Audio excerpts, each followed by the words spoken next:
திருக்குறள் கதைகள் கதை எண் 299 அணையா விளக்கு. எங்கள் அழைப்பை ஏற்று எங்கள் ஊருக்கு வந்ததை பற்றி ரொம்ப சந்தோஷம், எங்களுக்கு ரொம்ப பெருமையாக இருக்குது என்றார் கோவிலின் அறங்காவலர் தாமோதரன்.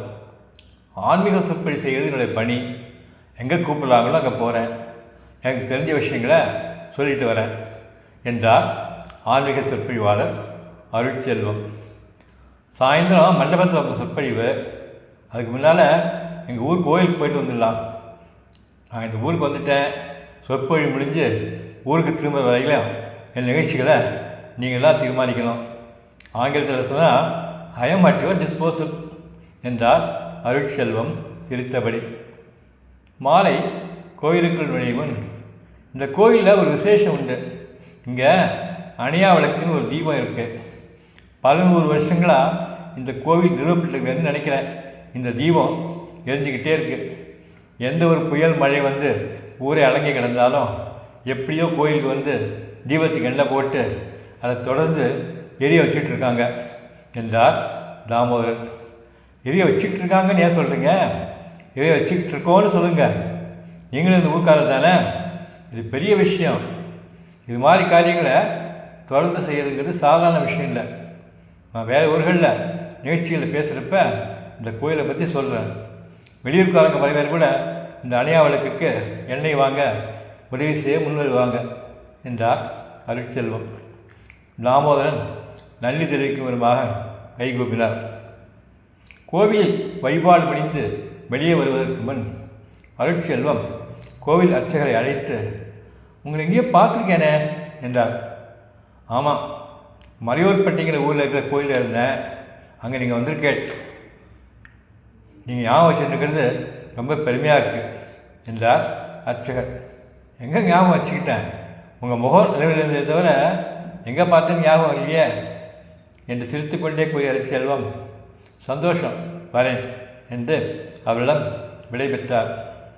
வெளியில் வந்ததும் தாமோதரிடம், மலையூர்பட்டி கோயில் பெருசு, அங்கே ஒரு எல்லா வசதியாக இருந்திருக்கும், வருமானம் நிறைய இருக்கும், ஏன் அதை விட்டுட்டு வந்தாலும் தெரியல அந்த அருட்செல்வம். உங்கள் கோயிலை குறைச்சி சொல்ல நினைக்காதீங்க, அது இன்னும் பெரிய கோயில், அதான் சொன்னேன் என்றார். நீங்கள் சொன்னது சரிதான், அது பெரிய கோயில் தான், அதோடு ஒப்படைச்சே சின்ன கோயில் தான். அந்த கோயில் அர்ச்சகராக இருக்கிறது பெரிய அந்தஸ்து தான், நல்ல சம்பளம், வீடு எல்லாம் உண்டு. அதெல்லாம் விட்டுட்டு தான் அவர் இங்கே வந்திருக்கார். ஏன் அப்படி என்றார் அருட்செல்வம் வியப்புடன். அந்த கோவில் தனிப்பட்ட ஒரு குடும்பத்துக்கு சொந்தமானது. அந்த கோயிலோட சொந்தக்காரங்க வருமானத்தை குறைச்சி காட்ட சொல்லி இவரை வற்புறுத்தியிருக்காங்க. அர்ச்சனை அபிஷேகம் இதுக்கெல்லாம் முறையாக ரசீது கொடுக்காம பணத்தை வாங்கி அவங்கக்கிட்ட கொடுக்கணும்னு சொல்லியிருக்காங்க. அவர் அதுக்கு ஒத்துக்கலை. அதனால் அவரால் அங்கே தொடர்ந்து வேலை பார்க்க முடியல. இந்த ஊர் கோவிலில் அர்ச்சகர் வேலை காலி இருக்குன்னு தெரிஞ்சு எங்கிட்ட வந்து கேட்டார். ஒரு உண்மையானவர் தான் எங்களுக்கு வேணும்னு நாங்கள் அவரை வச்சிட்ருக்கோம் என்றார் தாமோதரன்.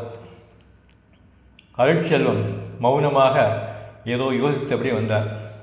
அன்று இரவு மண்டபத்தில் சொற்பொழிவு ஆற்றும்போது அருட்செல்வம் சொன்னார், இந்த ஊர் கோயிலில் இருக்கிற அணையா விளக்கை பற்றி என்கிட்ட சொன்னாங்க. ரொம்ப பெரிய விஷயம் அது. இதை பற்றி நான் போகிற இடத்துலலாம் சொல்கிறேன்னு சொன்னேன். நான் சொல்கிறத கேட்டு வேறு சில கோயிலில் கூட இது மாதிரி அணையாதீபம் அமைக்காமல் யோசிப்பாங்க. ஆனால் இந்த ஊர் கோயிலேயே இன்னொரு அணையாதீபம் இருக்குது. உண்மைங்கிற விளக்காக இருக்கிற கோயில் அர்ச்சகர் தான் அந்த அணையாதீபம். நீங்கள் ஒவ்வொருத்தருமே அந்த அணையாதீபம் மாதிரி ஒரு உண்மை விளக்காக இருக்கணுங்கிறது என்னோடய வேண்டுகோள். அந்த அணையாதீபம் பற்றியும் நான் எல்லா இடங்களையும் சொல்ல போகிறேன். அவர் மாதிரி இன்னும் பல அணையாதீபங்கள் வெளியிட்டால் அது எல்லாருக்குமே நல்லது. அறத்துப்பால் துறவரவியல் அதிகாரம் 30 வாய்மை. குறள் 299. எல்லா விளக்கும் விளக்கல்ல, சான்றோர்க்கு பொய்யா விளக்கே விளக்கு. பொருள்: வெளியில் உள்ள இருளை போக்கும் விளக்குகள் எல்லாம் விளக்குகள் ஆக மாட்டா. நல்லவர்களுக்கு அவர்கள் மனதில் ஒளிரும் பொய்யாமை என்ற விளக்கே உண்மையான விளக்காகும். நன்றி.